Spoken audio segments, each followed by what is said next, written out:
Voilà, maintenant nous ouvrons la Bible ensemble.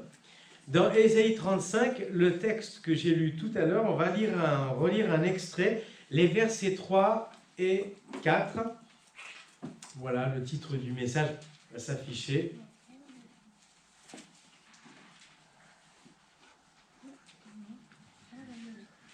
Ésaïe 35, versets 3 et 4. On peut lire dans la Bible, alors moi j'ai un extrait de la seconde 21, la version second 21. Fortifiez les mains affaiblies et affermissez les genoux flageolants. Dites à ceux qui ont le cœur battant, fortifiez-vous, n'ayez pas peur, voici votre Dieu, elle viendra la vengeance, la rémunération de Dieu, elle viendra lui-même, il viendra lui-même pour vous sauver. Amen. Fortifiez-vous, n'ayez pas peur. L'Église, on a besoin d'encouragement. Hein. Quand ça va mal, quand la tempête bat son plein, quand le tourbillon, je relisais encore hier, et ça fait partie de ma préparation, le texte de la tempête et de la barque, il est question d'un grand tourbillon qui s'élève, comme une tornade. Quand c'est la tempête, on a besoin de trouver le calme, on a besoin de trouver la sécurité. Merci Seigneur pour nos yeux, parce qu'ils nous permettent de voir et de découvrir des choses extraordinaires. Quand je regarde les fleurs, les montagnes, la mer, tout ce que Dieu a créé, les végétations, les animaux, et l'homme, eh bien je réalise que Dieu a fait des choses merveilleuses. Alléluia. Amen. Mais parfois nos yeux sont concentrés uniquement sur ce que l'on voit autour de nous, sur la tempête qui gronde, sur les moments difficiles, et on se dit, mais quelle est l'issue? Et je suis poussé à donner ce message d'encouragement à l'Église aujourd'hui, à tous ceux qui nous écouteront ou qui regarderont ce culte en différé. Fortifiez-vous, n'ayez pas peur. Il y a un phénomène particulier, c'est que quand vous vous trouvez dans un lieu avec beaucoup de monde, une foule, dès que quelqu'un panique, dès qu'on entend un cri ou quelque chose d'inhabituel, tout le monde est aux aguets, il suffit qu'il y en ait un qui court, tout le monde se met à courir. Des fois, nous les humains, on n'a pas tant de différence avec les moutons ou les brebis. C'est le même principe, hein. Vous avez un mouton qui part en courant, vous avez tout le monde qui suit. Vous voyez?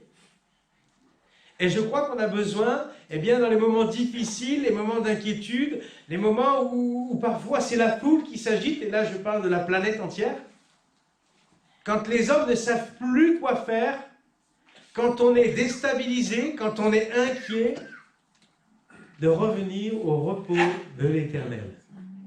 Fortifiez-vous, n'ayez pas peur. Deux choses importantes que j'aimerais évoquer avec vous aujourd'hui. Face au découragement, que faire? Il y a ceux qui, face au découragement, sombrent dans le découragement. Et il y a ceux qui, face au découragement, sauront prendre appui sur ce qui est ferme et stable pour pouvoir continuer à se relever. Nous avons tous besoin de Jésus-Christ. Nous avons tous besoin du rocher. Quand le sol commence à bouger, je m'appuie sur ce qui est ferme. Quand je suis pris dans un sable mouvant, ça ne m'est jamais arrivé. Mais j'ai toujours vu ces films. Ils cherchent toujours quelque chose à attraper. Il y a une corde, on leur lance un objet, une corde, mais on leur lance toute la corde. On oublie de garder l'autre morceau. Ce qui fait qu'ils s'enfoncent quand même. Vous avez déjà vu ce genre de film? Je crois que le Seigneur nous donne un appui qui est sûr. Se fortifier, rester ferme et ne pas avoir peur. Est-ce que c'est possible? Oui. Dans le temps de la tempête, vous le verrez, on le relira tout à l'heure, eh bien, il est possible de ne pas avoir peur. Et j'aimerais pouvoir encourager, insuffler à l'Église le courage et la paix que le Seigneur veut nous transmettre. Nous n'avons pas à être troublés, frères et sœurs, par les temps que nous vivons. Je disais tout à l'heure, et permettez-moi, sans vouloir alourdir eh bien, ce temps de culte, je suis obligé d'évoquer le contexte que nous vivons aujourd'hui, avec le Covid en particulier. Mais aujourd'hui, c'est vrai que c'est quelque chose qui nous affecte beaucoup. qui affecte la Terre entière. Je regardais hier, en fait, nous en sommes aujourd'hui à 5,5 millions à peu près de personnes décédées pour la raison du Covid. C'est quelque chose d'extraordinairement grand, mais l'humanité a déjà vécu des catastrophes terribles par le passé, des pandémies, des catastrophes naturelles qui parfois ont éradiqué une grande partie de la population. D'accord ? Si je cite simplement les guerres mondiales, à L2, nous avons 100 millions de morts. 100 millions de personnes qui ont perdu la vie au combat. On est bien au-dessus. Parlons d'une maladie comme celle du sida qui a été découverte en 1981 et révélée au grand public en 1983. Eh bien, depuis les années 2000, où cette maladie a vraiment touché l'humanité de plein fouet, eh bien, 2 millions de personnes succombent chaque année de ce virus. Il y en a plein d'autres, je ne vais pas faire l'historique, mais il y a eu des dizaines de millions de morts, et notamment dans les 2 siècles qui ont précédé ce jour, aujourd'hui. Je crois qu'il n'y a rien de nouveau sous le soleil, et je crois que nous devons rester dans la paix face à des événements qui touchent la terre, face à des choses qui doivent arriver aussi, et je prie que Dieu nous garde. Nous ne souhaitons à aucun moment perdre un être cher, qui plus est dans ce genre de circonstances, et nous sommes tout à fait compatissants et nous continuons de prier pour ceux qui sont malades. Alléluia, parce que Dieu est celui qui relève. Mais nous devons continuer de marcher dans la paix parce que Dieu nous en a donné les moyens. Amen. Amen. Si le capitaine d'un bateau, lorsque le bateau rencontre un souci, s'affole et se jette par-dessus bord, mais qui sauvera le bateau et les gens qui s'y trouvent? Eh oui, il est arrivé un jour une catastrophe terrible sur un bateau que j'avais pris justement pour mon voyage de noces avec Esther, un bateau de croisière et qui quelques années plus tard en fait a coulé parce que le commandant a voulu de loin saluer des amis qui étaient sur la côte. Il a rapproché son bateau au plus près, mais il ne s'est pas rendu compte qu'il n'y avait pas assez de fond et le bateau s'est échoué. Il y a eu des gens qui ont perdu la vie dans cet incident et ce drame terrible. Il y en a d'autres qui se sont échappés, mais le plus comment dire, triste, c'est que le capitaine, alors qu'il y a un code dans la marine, avait quitté le bateau et attendait dans son hôtel. Alors que des gens, des passagers étaient encore à bord, étaient coincés, etc. Ça a été terrible. Je crois que nous devons considérer que Jésus est avec nous dans la barque, qu'il est le capitaine, et qu'il n'a pas sauté de la barque, mais qu'il est avec nous, et au contraire, il est dans la paix, il dort, et il est avec nous. Amen. Et nous, chrétiens dans ce monde, pensez à une chose. Sur qui vont s'appuyer ceux qui n'ont pas d'espérance, ceux qui n'ont pas la foi? Dans un premier temps, sur qui vont-ils s'appuyer? Sur celui qui sera serein, sur celui qui conservera la paix, sur celui qui a toute assurance, même quand tout tremble et quand tout brûle. Et nous, chrétiens, nous avons en nous celui qui est au-dessus de toutes choses. Amen. J'aimerais commencer avec ce premier point, vivre par l'esprit. Vous savez, le sport, on dit dans le sport, c'est aussi le mental.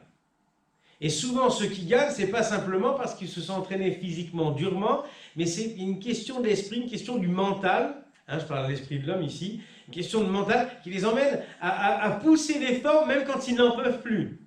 Pour ceux qui ont fait un peu de sport, ça vous est déjà arrivé, ou ceux qui ont été contraints, vous savez, au collège. Vivement que le collège soit fini, certains ont peut-être dit pour arrêter de faire du sport. On court, on n'en peut plus, mais on sait que la ligne est là-bas, on donne un dernier effort. Le mental joue beaucoup. Quelqu'un qui a toute sa force, mais qui est découragé, déstabilisé, perturbé, perdra le combat. Mais quelqu'un qui est épuisé trouve un nouveau souffle dans les encouragements qu'il reçoit ou dans la volonté ferme de l'esprit à gagner. Voyez ? Celui qui accomplit les exploits, c'est celui aussi qui s'en donnera les moyens. Il y a une part de mental, mais ça c'est dans le sport. Dans la vie spirituelle, c'est la vie de l'esprit. Dans Zacharie 4, verset 6, la Bible nous dit, Zacharie 4, 6, ce n'est ni par la puissance, ni par la force, mais c'est par mon esprit, dit l'Éternel, le maître de l'univers. C'est la version second 21. Dans la version second classique, c'est dit l'Éternel des armées. C'est par mon esprit, dit l'Éternel, le maître de l'univers. Dieu n'est pas maître simplement du végétal. Il n'est pas maître simplement de quelques humains. Il est maître de l'univers. Il est l'Éternel des armées. Et le roi des rois. Le Seigneur des seigneurs. Et dans ces descriptions que nous avons de notre Dieu, nous avons une description d'une suprématie qui est la sienne et que personne n'a. Mon Sauveur, mon Seigneur est maître de l'univers. Vous vous rendez compte? Même les hommes aujourd'hui ne savent pas jusqu'où s'étend l'univers. On a beau faire des télescopes, on a des limites physiques, matérielles, scientifiques, on ne peut pas voir jusqu'à un certain point. L'univers, je n'en sais rien, je l'imagine comme infini, mon Dieu est infini. Même les cieux des cieux ne peuvent contenir celui qui m'a aimé. C'est par mon esprit, dit l'Éternel des armées, dit le Maître, l'Éternel, le Maître de l'univers. Proverbe 18, verset 14 nous dit « L'esprit de l'homme le soutient dans sa maladie. Mais si l'esprit est abattu, qui le relèvera ?» L'esprit de l'homme le soutient dans sa maladie, mais si l'esprit est abattu, qui le relèvera? Dans les moments où nous sommes affectés, touchés, eh bien, c'est notre vie par l'esprit, avec l'esprit de Dieu. C'est notre confiance dans le Seigneur qui va nous permettre d'avancer et de continuer. Amen. Même si nous étions touchés, même si nous étions malades. L'Esprit de Dieu habite en nous. Il est celui qui nous relève. Ésaïe 57, verset 15. Et en effet, voici ce que dit le Très-Haut. Celui dont l'habitation est éternelle et le nom saint. J'habite dans les hauteurs de la sainteté. Pardon, dans les hauteurs et la sainteté. Mais je suis aussi avec l'homme brisé et abattu afin de redonner vie à l'esprit abattu, afin de redonner vie au cœur brisé. Amen. Amen. Je crois dans ces paroles. Vous y croyez? Amen. Amen. Je suis aussi avec l'homme brisé et abattu. Aujourd'hui, tu peux être brisé et abattu. Tu es venu à l'église, permets-moi, dans un état déplorable. Personne ne le sait, ou très peu arrivent à le discerner, mais Dieu le sait, lui. Jésus a mangé avec ceux qui étaient de mauvaise vie pour leur prêcher la vérité qui vient du Père. Il a été avec ceux qui sont malades, et pas avec ceux qui sont bien portants, pour pouvoir guérir, consoler les cœurs brisés. L'Éternel est avec l'homme brisé et abattu, il redonne vie à l'esprit abattu et à celui qui a le cœur brisé. Amen. Si nous vivons par l'esprit, frères et sœurs, rien ne peut nous atteindre.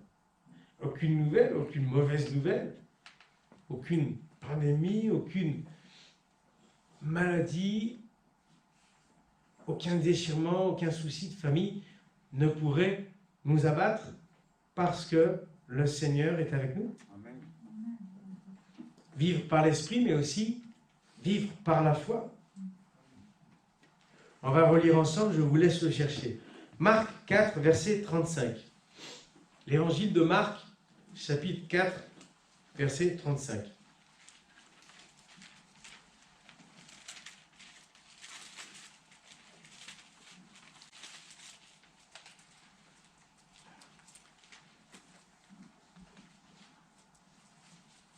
Jusqu'au verset 41.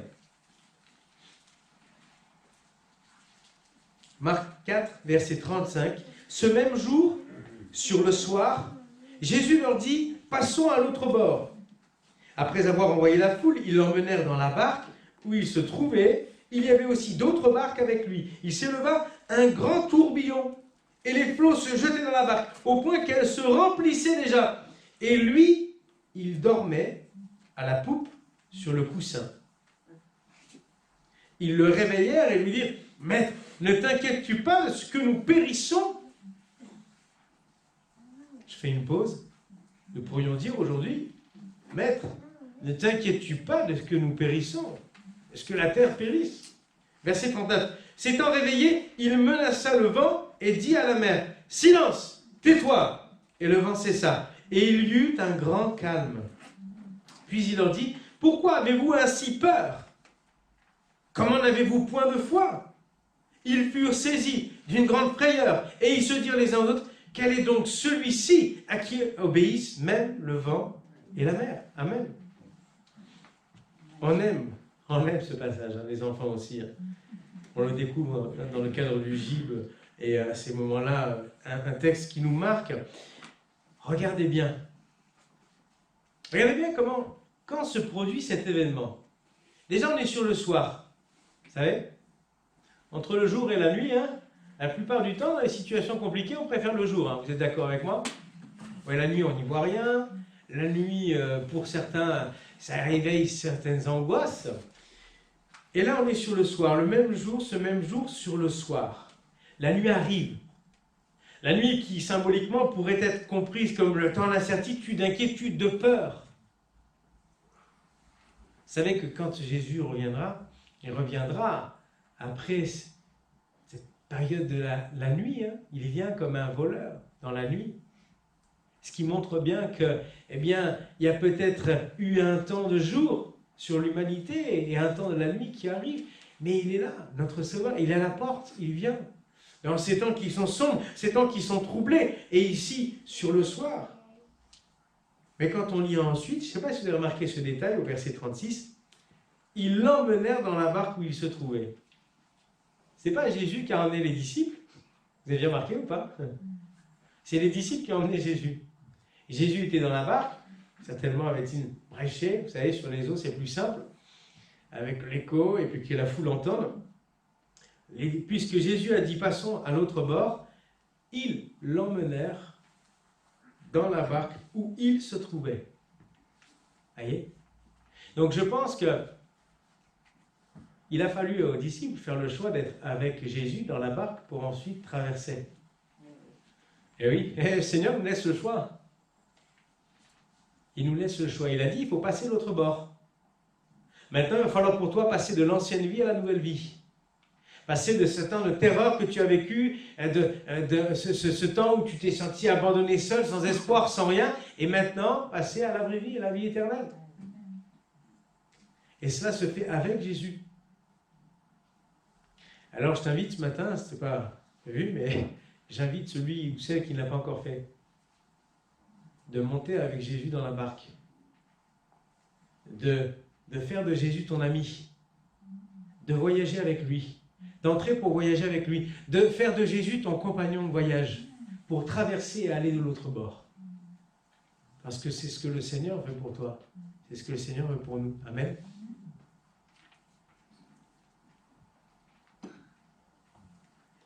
Dans les périodes de tempête que nous pouvons vivre, comme celle que nous vivons actuellement, nous ne pouvons pas imaginer traverser sans avoir Jésus à nos côtés. Nous ne pouvons pas. Vous savez, je discutais avec quelques chrétiens récemment et je me dois de vous demander d'être vigilants. Vous savez, on a beaucoup de choses qui diffusent en termes d'information ou de désinformation sur Internet, sur les réseaux sociaux. Aujourd'hui, on a tellement moins de communication. Et je le dis, n'importe qui peut publier n'importe quoi. Nous ne sommes pas des scientifiques. Et ce que je redoute, ou en tout cas ce que je perçois, et je ne le dis pas comme un jugement, mais comme un avertissement. Aujourd'hui, l'humanité, pour moi, à chaque fois qu'il lit quelque chose, le prend pour acquis et content. Mais nous ne pouvons pas faire cela, parce que non seulement nous n'avons pas les compétences de vérifier dans de nombreux cas si ce qui est dit est vrai ou non, on n'a pas l'outil, le matériel. Moi, je ne suis pas scientifique, même si j'ai fait des études de sciences, je n'ai pas de laboratoire chez moi pour dire comment les choses se passent. Et ce qu'il y a, je trouve qu'à terme, et avec le temps, on a ce défaut de lire et de prendre pour acquis tout ce qu'on trouve Et puis, à un moment donné, je me disais, mais Seigneur, que penses-tu de cette attitude? Parce que finalement, Seigneur nous observe. Est-ce que le Seigneur ne préférerait pas que nous ayons ce comportement vis-à-vis de la parole de Dieu? Dès que je lis la parole, je prends pour acquis. Elle est la vérité, elle est celle qui me conduit. Or, aujourd'hui, et même dans le monde chrétien, j'ai parfois l'impression qu'on s'inspire, qu'on s'appuie sur beaucoup d'écrits, sur beaucoup de propos, alors que nous devrions nous résumer à lire la parole de Dieu, qui à elle seule est la vérité, saura nous conduire parce qu'elle est la lumière sur notre chemin. Amen. Aujourd'hui, des politiciens, des historiens, des scientifiques, des chroniqueurs, journalistes débattent des heures et des heures sur ce que nous vivons, sans finalement jamais trouver une vraie position, puisque les débats durent à n'en plus finir. Mais peut-être, j'ai besoin de jeûner un peu de certaines choses et de me remettre à lire la parole de Dieu. Il n'y a pas marqué Covid dans la parole de Dieu, mais tout est décrit. Ce qui s'est passé avant ma venue sur la terre, avant moi, ce qui s'est passé, ce qui se passe au moment où je vis aujourd'hui et ce qui se passera dans l'avenir. Je crois qu'il est important pour nous de recentrer les choses, j'en parlerai aussi tout à l'heure. Appuyons-nous sur la parole de Dieu. Elle seule est la vérité. Il peut exister des vérités, des faits qui ont été confirmés et vérifiés autour de nous, mais ce n'est pas là le plus important selon moi. Soyons vigilants et que la parole de Dieu reste notre livre et notre source d'inspiration au-dessus de tout aussi. Amen. Quand on continue avec la tempête, les disciples qui réveillent Jésus disent « Maître, ne t'inquiètes-tu pas de ce que nous périssons ?» Parfois, on a envie que Dieu s'inquiète parce qu'on s'inquiète. Vous avez remarqué ou pas? Bon, alors moi, en ce moment, je suis inquiet. Seigneur, il va falloir que tu t'inquiètes aussi parce que je suis très inquiet. Hein. Et c'est pas normal si je m'inquiète et que tu ne t'inquiètes pas. Comment ça se fait que tu ne t'inquiètes pas? Seigneur, il nous regarde. Il dit, simplement, arrête de t'inquiéter. Hein. Moi, je ne m'inquiète pas. Il a le monde entre ses mains. Il est le maître de l'univers. L'Éternel des armées. Est-ce que nous devrions commander le Seigneur, lui dire, mais inquiète-toi, on est en train de périr. Je suis en train de périr, Seigneur. Ça va pas, le monde ne tourne plus dans le bon sens, il y a un problème. Inquiète-toi. Mais non. À quoi cela nous serait utile? Imaginez que Dieu finalement s'inquiète. Bien qu'il ne peut pas s'inquiéter, mais imaginez un instant. Est-ce que ça nous sauverait? C'est le fameux capitaine qui saute du bateau. Hein. Ah, tout le monde court sur le pont et puis c'est terminé. Hein. On s'entrechoque comme les autotamponneuses et puis voilà. On n'aura rien d'autre à faire. Non. Ne t'inquiètes-tu pas de ce que nous périssons maintenant? Parce que Jésus sait qu'il a l'autorité sur ces choses. Si eux posent la question, c'est peut-être qu'ils ne savent pas encore que Jésus a l'autorité sur ces choses-là. Sauf qu'ils vont le voir après, en disant, mais qui est celui à qui obéissent même la mer, même les flots, même le vent? Ils n'avaient pas saisi. Nous voudrions parfois que Dieu s'inquiète, tout comme nous nous inquiétons, mais non. Nous n'aurons d'assurance et de paix. Et la peur quittera nos esprits qu'à partir du moment où nous avons trouvé la paix qui se trouve en Jésus-Christ. Lui, le prince de la paix. Dernière question qu'il pose au verset 40, enfin une autre question, pas la dernière, mais comment n'avez-vous point de foi? Et là, je fais un lien avec la peur. Je l'avais évoqué déjà dans une prédication. La peur serait-elle d'autant plus grande que notre foi est petite? Et à l'inverse, il se pourrait que la peur soit d'autant plus petite que notre foi est grande. Non? Alors tous ceux qui sont terrorisés se disent, oh là là, moi j'ai la foi, la taille d'un grain-riz, là. Alors je fasse quelque chose. Hein. Non, le Seigneur nous donne la paix. Et je crois que vivre par la foi nous amène à vivre sans la peur. Vivre par la foi. J'accélère et je termine. Il y a tellement de belles choses encore à découvrir. Le 3e point, vivre les regards fixés sur Dieu. Souvenez-vous, vivre par l'esprit, pour ne plus avoir peur. Face au découragement, je vis par l'esprit, je vis par la foi, et je vis les regards fixés sur Dieu. Je parlais tout à l'heure des regards qui souvent sont fixés sur ce qui nous entoure et nous fait peur. Regardez, souvenez-vous Pierre, qui a dit à Jésus, quand il explique qu'il va devoir aller à la croix, Pierre répond, « Cela ne t'arrivera pas. » Non. Vous savez, permettez-moi, hein, je souhaite être mesuré dans mes mots, mais j'ai envie de l'appeler comme ça aujourd'hui. Pierre, c'est un peu ce rabat-joie, hein, à certains moments, en tout cas dans ce cas-là. Celui qui décourage avec maladresse, hein, il est maladroit, hein, c'est-à-dire que ce n'était pas son but. Hein. Lui, il aime Jésus, il veut que Jésus reste vivant, mais ce n'était pas le plan de Dieu. Et vous savez, celui-là qui souvent vous calme lorsque vous êtes enthousiaste. Alors, je ne dis pas qu'on en est de plusieurs ici, hein, c'est pas ce que je dis, mais parfois, vous avez celui qui eh bien, nous décourage et puis nous étions tous joyeux et nous amène finalement à reconsidérer les choses. Celui qui décourage est dans sa maladresse, mais qui n'est pas dans le plan de Dieu. Des fois, on veut dire des bonnes choses pour encourager. Non, non, t'inquiète pas, le Seigneur est avec nous, Jésus, tu ne mourras pas, il ne t'arrivera rien. Cet ami qui tente de vous encourager et finalement, sans le savoir, vous décourage. Jésus répondra, arrière de moi Satan, vous connaissez le texte, et il lui expliquera que le plan de Dieu est qu'il aille à la croix. En tout cas, la parole de Dieu nous l'explique. Le plan est qu'il aille à la croix. Continuons dans le plan de Dieu, les regards fixés sur Dieu. Sinon, nous n'accomplirons pas ce que Dieu attend de nous. Est-ce que vous savez que l'ennemi, le diable, détourne l'attention? Vous connaissez c'est les noms qu'on lui donne, hein, plusieurs comme l'imitateur. Vous voyez? Je crois que le diable détourne l'attention, il trompe, il imite, il fait semblant, mais il est vite démasqué. Ne nous laissons pas déconcentrer par les étincelles qui jaillissent en ce moment. Même moi, je veux véritablement, aujourd'hui, j'ai pris conscience, je veux faire un effort de reparler, enfin de continuer à parler davantage de Dieu que de ce qui m'entoure. On peut perdre notre temps et parfois même notre salut à parler de temps et de tant d'autres choses plutôt que de s'édifier dans la parole de Dieu. Et je me dis que parfois ce qui arrive ou ce qui nous impacte, soit de manière personnelle, soit de manière planétaire, elle peut concentrer en nous tellement d'attention qu'on oublie de passer du temps avec Dieu.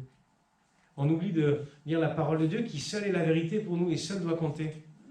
On oublie qu'il y a quelqu'un à côté de chez nous qui est en train de mourir parce que lui n'a pas donné sa vie à Christ, notre voisin peut-être. Et qu'il a peut-être besoin que je l'invite à prendre le café et que je lui parle de Jésus-Christ. Même si aujourd'hui il y a le Covid et même si aujourd'hui il y a d'autres difficultés qui peuvent m'atteindre. Regardons ce qui est juste devant nous, comme appartenant déjà au passé. C'est important ça. Vous savez, quand on sera dans le ciel, les choses anciennes, pour nous déjà quand on rencontre Jésus sont passées, on est devenus de nouvelles créatures. Et puis ce qu'on vit aujourd'hui ou ce qu'on vivra demain, considérons-le comme appartenant déjà au passé, parce que lorsque nous serons dans le ciel, tout ça sera du passé. Ce qui aurait été une goutte de temps dans l'éternité aura été du passé, et on aura passé notre temps avec cela, peut-être quitte à perdre de vue le but, restituons la gloire à Dieu. Amen. Vous savez, il y a différentes manières d'oublier le Seigneur. Il y a celui qui marche à contresens, celui qui marche à l'opposé, celui qui dit « moi je ne veux pas de Dieu et je m'en vais ». Mais il y a aussi celui qui finalement passe son temps et son quotidien avec beaucoup plus d'autres choses que le Seigneur. Oui, non? Eh oui. Et avant, c'était peut-être nos occupations. On passe beaucoup de temps à faire ci, à faire ça. Ah oui, il faut que je lise ma Bible, il faut que je prie. Oui, mais c'est important, c'est sûr. Faisons-le. Mais aujourd'hui, c'est peut-être pas dans l'activité, dans notre emploi du temps, c'est peut-être dans l'esprit que nous sommes occupés. Quelle serait l'intention du diable envers les enfants du Seigneur? Ce serait peut-être d'occuper nos esprits, de prendre la place par une chose, par une autre, par des soucis. Finalement, à tel point qu'on en parle et qu'on les ressasse, jusqu'à oublier d'avoir pris du temps avec Dieu. Faites un petit calcul, hein. Surtout ne donnez pas la réponse, mais combien de temps nous sommes-nous renseignés sur la pandémie et le Covid aujourd'hui et en avons-nous discuté avec des proches et des amis par téléphone ou de visu? Et combien de temps avons-nous passé du temps à parler avec Dieu dans la prière?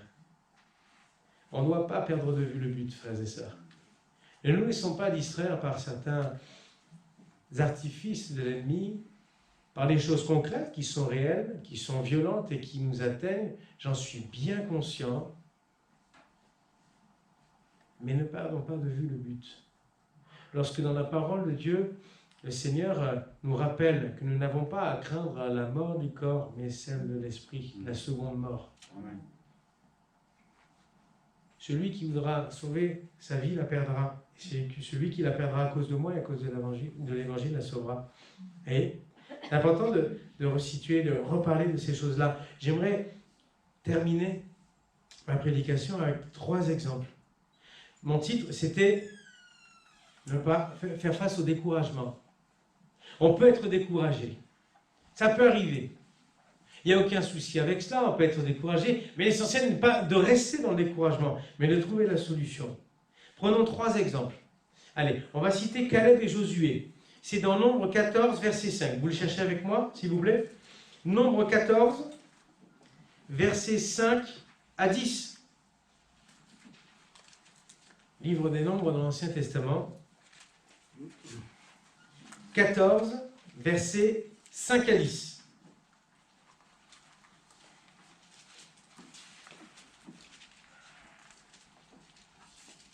Nombre 14, versets 5 à 10.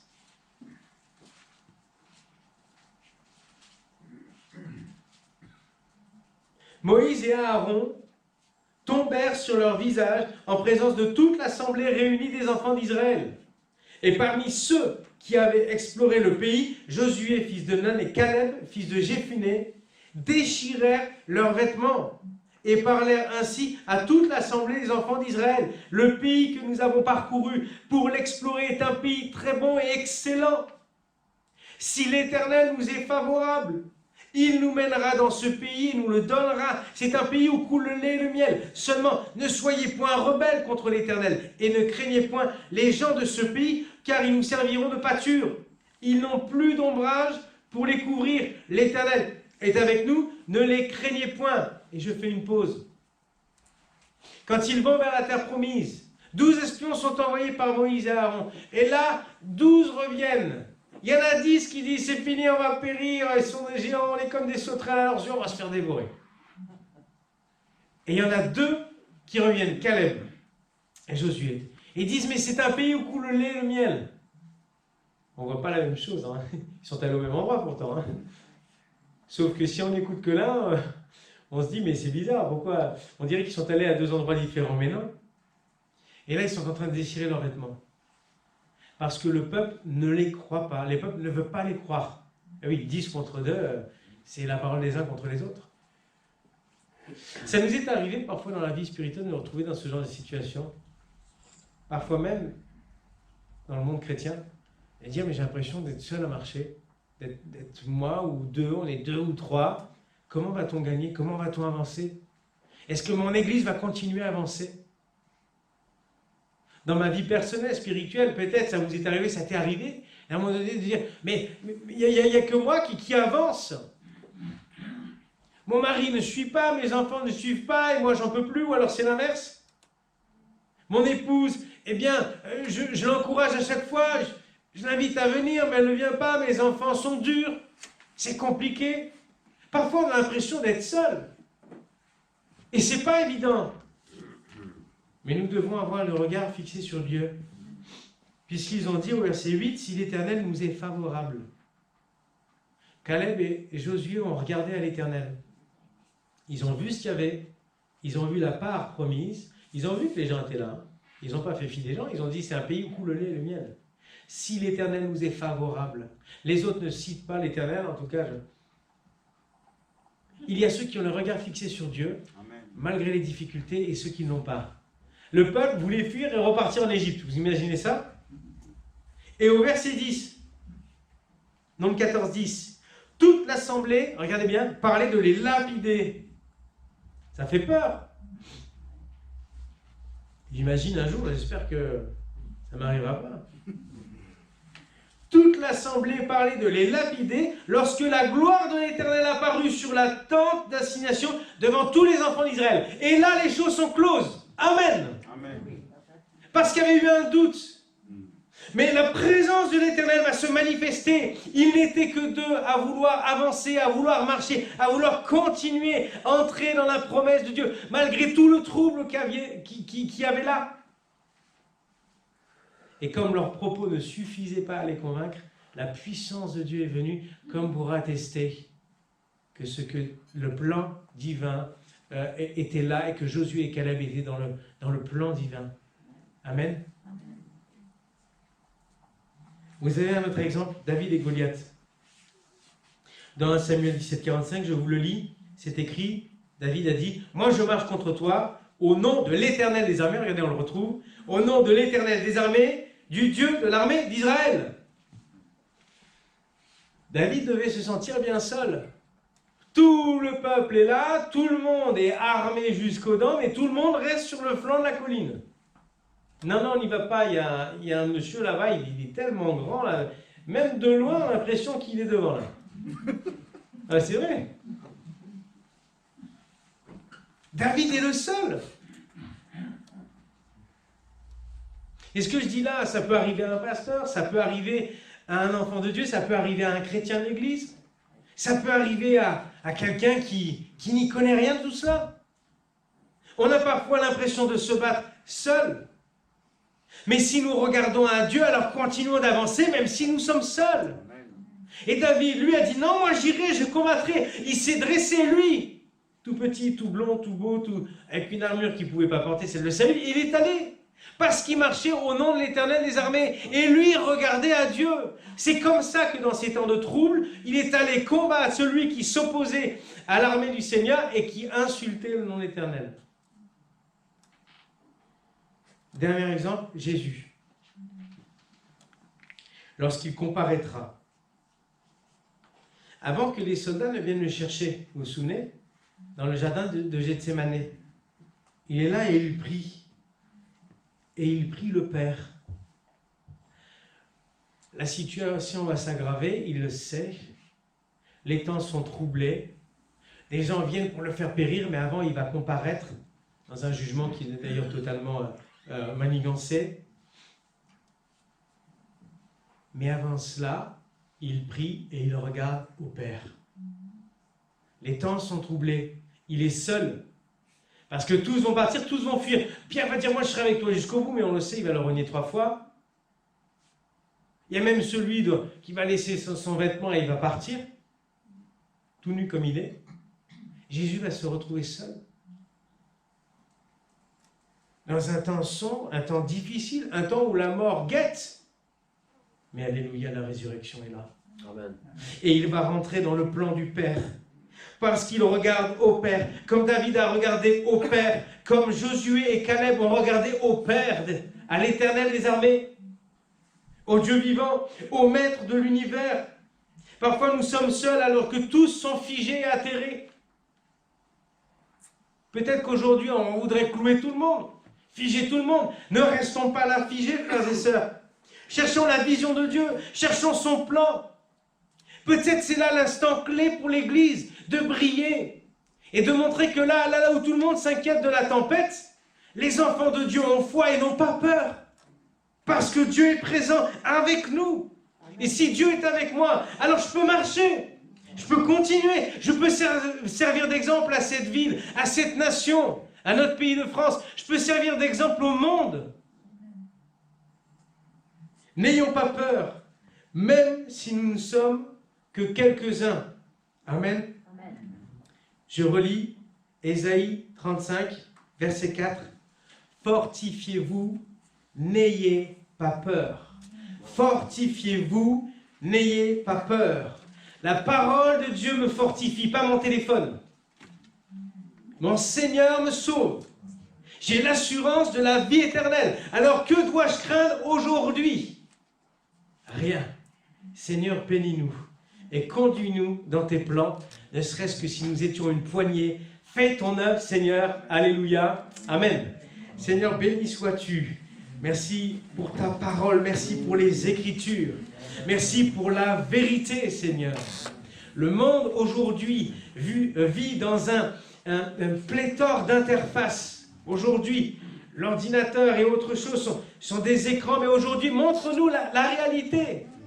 Montre-nous la réalité. La réalité de la parole de Dieu. La vie que nous avons dans la parole de Dieu. Nous vivons en toi et nous vivons pour toi, Seigneur. Aujourd'hui, relève celui qui est découragé. Bénis celui qui est atterré, qui est figé. Celui qui sombre dans l'angoisse, dans les inquiétudes. Celui qui s'est terré pour se protéger. Viens bénir. Viens donner un souffle nouveau. Rempli de ton esprit, rempli de foi, Seigneur. Ouvre les yeux et que les yeux s'ouvrent sur toi et sur toi seul, mon Dieu. Tu attends de ton Église qu'elle marche d'un pas vaillant parce qu'en nous, nous avons cette puissance qui n'existe nulle part ailleurs. Nous sommes enfants de Dieu. Nous marchons pour celui qui est l'Éternel des armées. Nous combattons aux côtés de Christ qui est devant nous. Seigneur, bénis-nous.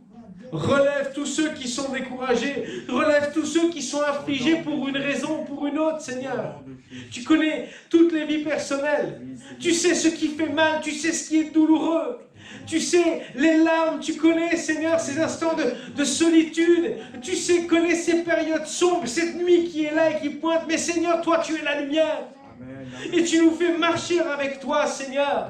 Viens relever tous ceux qui sont découragés, Seigneur. Viens relever tous ceux qui sont atterrés, Seigneur.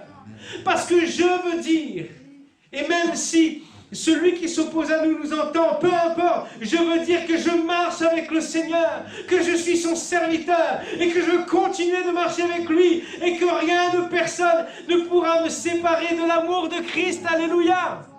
Alors Seigneur, viens nous bénir. Viens bénir l'Église sur toute la terre, Seigneur. Tous ceux qui sont réunis aujourd'hui, Seigneur. Fais de nous des témoins, donne-nous de prier, de voir la réponse à nos prières, par la foi, de témoigner, de voir des gens se tourner vers toi, oui mon Dieu, de mettre en pratique ta parole. Tu nous conduis dans la sécurité et dans la paix. Pour cela, je te dis merci et je te bénis. Gloire à Dieu. Amen.